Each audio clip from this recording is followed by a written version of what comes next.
最常看到的行道树。然后因为它的叶子如果是揉捻它，然后再闻那个气味，是可以放松你的神经的。所以我后来看到它就都会很有好感。然后它因为它可以长得很高很大这样，所以在我感觉它的其实它的树枝可能是比较平或下，因为它可以长很高，就会有点这样子向上升。然后因为它的枝叶可以让我放松嘛，所以我会觉得它想要跟我说放轻松。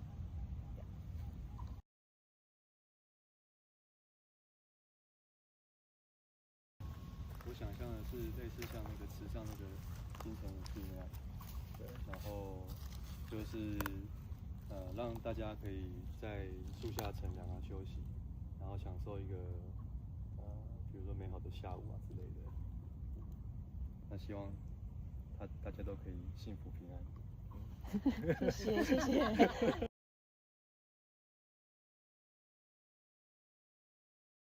幸福的树，幸福的树。对。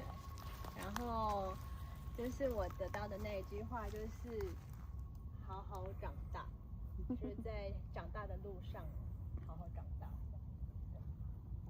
对，我觉得好像是一个，就是有一点孩子气的树，但是就是好好长大。好，一棵幸福又孩子气的树。对，谢谢。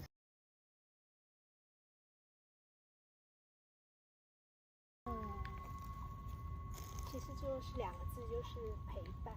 那我想到的是，其实我不知道这棵树还在不在，但是就是想到小的时候就是爸爸带我们去玩，然后就在我们家附近。它现在这个小山头已经变成一个小学了，所以这棵树是不是到别的地方去，我也不太知道。